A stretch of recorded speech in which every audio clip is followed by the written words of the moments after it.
आप देख रहे हैं डेंजर जोन और पेनी स्टॉक की बात करेंगे, लेकिन एक बार देख लेते हैं फर्स्ट सोर्स सॉल्यूशन जिसके अभी भी नतीजे आए हैं और स्टॉक 4.5% नीचे ट्रेड कर रहा है। नतीजे कैसे रहे वो हम आपको बता देते हैं। जो प्रॉफिट है वो डिक्रीज हुए हैं 76 करोड़ से घटकर कंपनी का मुनाफा 73 करोड़ रहा है। साथ ही कंपनी के एबिटा में हालांकि एबिटा भी परफॉर्मेंस जो है वो बहुत इंप्रूव नहीं हुई है। टोटल इनकम बिल्कुल फ्लैट रही है। 870 करोड़ से बढ़कर जो टोटल इनकम है वो 893 करोड़ के आसपास रही है। एबिटा 111 करोड़ से बढ़कर 119 करोड़ आया है। मार्जिनल इंप्रूवमेंट दिखी है कंपनी के मार्जिन में, लेकिन प्रॉफिटेबिलिटी की फिगर ने डेफिनेटली डिसअपॉइंट किया है और स्टॉक दिन के निचले स्तरों पर ही ट्रेड करा है 3-3.5% कमजोरी लेकर। लेकिन अब सीधे चलते हैं अंचल के पास और बात कर लेते हैं आज के पेनी स्टॉक की। और इन्फॉर्मेशन ये इसलिए जरूरी है क्योंकि आमतौर पर जो व्यूअर्स हैं वो ऐसे स्टॉक से बहुत अट्रैक्ट होते हैं जिनकी छोटी वैल्यू होती है और बड़ी छलांग स्टॉक्स में लगाई होती है। लेकिन जानना जरूरी है कि इस छलांग के पीछे जो वजह है वो कंक्रीट नहीं है। ऐसे में आपके फंसने की संभावना काफी ज्यादा है। अंचल बताइए कौन सा शेयर है? शुक्रिया दिवाली। आज का जो पेनी स्टॉक है पीबीए इंफ्रा, देखिए एक परफेक्ट एग्जांपल है पेनी स्टॉक का जिसमें निवेशक फंस सकते हैं हायर लेवल्स पे। पहले आपको चार्ट की मूवमेंट की दिखा देते हैं। आप देखिए बीते एक साल में करीब 11-11.5 रुपए पे शेयर होता था। वहां से चलते चलते एक तरफा चाल दिखाई 6 महीने तक, सिर्फ तेजी रही, फिर थोड़ी करेक्शन आई, करेक्शन काफ़ी मेजर थी, फिर वापस एक तरफा चाल शुरू हुई और शेयर ने अपना हाई लगाया करीब 30 रुपए का। वहां से स्लाइटली करेक्ट होकर अभी भी करीब 23 रुपए पे कामकाज कर रहा है। ऑलमोस्ट 50% के गेंस बीते एक साल में आ गए और ये रिटर्न्स देखिए कोई भी निवेशक कहेगा कि एक हेल्दी ग्रोथ है, अच्छे रिटर्न्स दे सकती है कंपनी और उसमें निवेश करना चाहिए। लेकिन फंडामेंटल रीजंस कहते हैं इस कंपनी से जितना दूर रहा जाए उतना बेहतर है। देखिए कंपनी Q1 FY16 के बाद से अब ये चौथा क्वार्टर आएगा, कंपनी लगातार घाटे में 3 क्वार्टर से लगातार लॉस पोस्ट कर रही है और Q1 FY17 में ऐसी कोई उम्मीदें नहीं है कि ये रिवाइवल आता हुआ दिखेगा। इसके अलावा कंपनी का घाटा अगर आप Q4 में ही खाली देखें तो कम से कम 782%, 782% कंपनी का घाटा क्वार्टर ऑन क्वार्टर बेसिस में Q4 में बढ़ा था। एक और इंटरेस्टिंग फैक्ट है वो इसके ऊपर कर्ज है। देखिए कंपनी पे करीब 285 करोड़ का कर्ज है। अब ये ज़्यादा बड़ा अमाउंट होता नहीं है, लेकिन अगर आप इसकी मार्केट कैप से कंपेयर करें, कंपनी की कुल मार्केट कैप 33-33.5 करोड़ की, उस पर 285 करोड़ का कर्ज है, यानी ऑलमोस्ट 8 गुना ज़्यादा कर्ज है। तो वो एक शॉकिंग ट्रिगर है। और साथ ही साथ जो शेयर होल्डिंग पैटर्न है, अगर आप प्रमोटर की हिस्सेदारी देखें, एक हेल्दी 55.3% होल्डिंग दिखती है, लेकिन अगर आप डिटेल्स में जाएं तो प्रमोटर की 55.3% होल्डिंग में से 63-64% तक शेयर गिरवी रखे हुए हैं। तो प्रमोटर की होल्डिंग गिरवी है, नया एवेन्यू नहीं है कहीं से रकम जुटाने का, ऑलरेडी हैवी डेट में है कंपनी और उसके बावजूद भी, सारे फंडामेंटली नेगेटिव रीजंस के बावजूद भी शेयर ऑलमोस्ट 2 गुना हो गया बीते एक साल में। ये एक ऐसा स्टॉक है, इसकी चाल को देखते हुए ज़्यादा निवेश के बारे में सोचे तो अपने वित्तीय सलाहकार की सलाह ज़रूर लें, लेकिन हाँ आपका निवेश काफ़ी रिस्की हो सकता है अगर आप ऐसी कंपनियों में इन्वेस्ट करते हैं। जी बहुत बहुत धन्यवाद Anchal. In fact Vivek very quickly PBA infrastructure जैसे अंचल ने बताया without fundamentally there is a rise और यहाँ पे लेके 2 गुना देखने मिला है। फंडामेंटली कोई एक सपोर्टिव रीजन नहीं है जो स्टॉक प्राइजेस के बढ़ने का। कितना इंपॉर्टेंट है आप ये रिटेल इन्वेस्टर्स को ये ऐसे स्टॉक से दूर रहना? देखिए अनफॉर्चुनेटली क्या होता है कि जब ये मार्केट चलता है तो लोअर लेवल पे कोई पार्टिसिपेट करने आता नहीं है जो रिटेल इन्वेस्टर, और ऐसे जब मार्केट चल जाता है तब हर किसी को मिस्ड आउट फीलिंग होती है और typical retail investor will be looking at the small penny stocks जिसपे उनको लगता है कि ये स्टॉक ने पार्टिसिपेट नहीं किया है और इसमें अपसाइड पोटेंशियल हो सकता है। ये stocks are actually traps in the market place और जो इन्वेस्टर है इनमें इतने बड़े लॉसेस करते हैं क्योंकि ऊपर लेवल पे एंट्री हो जाती है उनकी और उसके बाद they get trapped in the market place and they keep on cursing the market. हमें लगता है कि हमेशा क्वालिटी में पार्टिसिपेट करना चाहिए। दी रिच और quality will keep on becoming more and more expensive and they should be delivering superior return in a medium to long term perspective. कभी मार्केट में शॉर्ट टर्म गेन से participate नहीं करना चाहिए and definitely a stock like PBA infrastructure should be avoided. We don't have too much respect about the company's performance और उसमें looking at the high debt equity and the way the entire infrastructure sector is going, उसमें पूरा trap होने की गुंजाइश हो सकती है।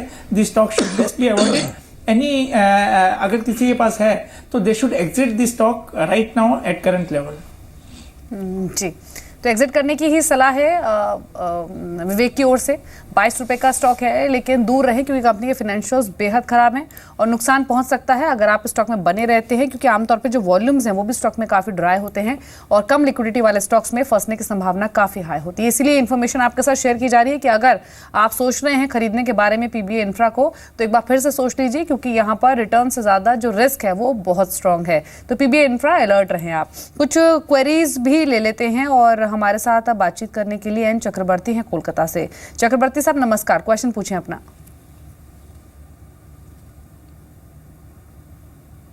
shares at the rate of rupees 144. कौन सा स्टॉक है आपके पास? जीएसपीएल का। गुजरात स्टेट पेट्रोनेट ठीक GSPL है। 200 shares at the rate of rupees 144. I want to hold this stock 6 to 7 months. What will be target price? Okay Rajesh, आप comments क्या होंगे? जीएसपीएल पर 144 का परचेजिंग प्राइस है, 131 पर स्टॉक ट्रेड कर रहा है ये। देखिए, मुझे लगता है कि जैसे शुगर में रैली हो चुकी है, वैसे ही मुझे लगता है कि फार्मा ये फर्टिलाइजर काउंटर्स में भी कहीं ना कहीं रैली हो चुकी है। जीएसपीएल की बात करें तो मुझे लगता है यहाँ पे एक बार के लिए प्रॉफिट बुकिंग डेफिनेटली आएगा। 135-36 के आसपास का स्ट्रॉन्ग बैरियर है, रेजिस्टेंस है। अगर यहाँ पे वीकली की बात करें तो इसकी जो रैली चालू हुई थी रफली 45 के आसपास से हमने एक रैली देखी थी 150 तक। So this is the kind of run up हमने देखा इसमें। तो मुझे लगता है कहीं ना कहीं it is due for a correction. और जो करंट प्राइस है 130-150 के आसपास का, 4-5 रुपीज़ के पुल बैक के बाद इसमें करेक्शन आएगा जो इसको एक बार के लिए 100 रुपीज़ के आसपास लेके जाएगा। तो मुझे लगता है कि रिस्क टू रिवॉर्ड बायर के पक्ष में नहीं है। It's better to exit the counter.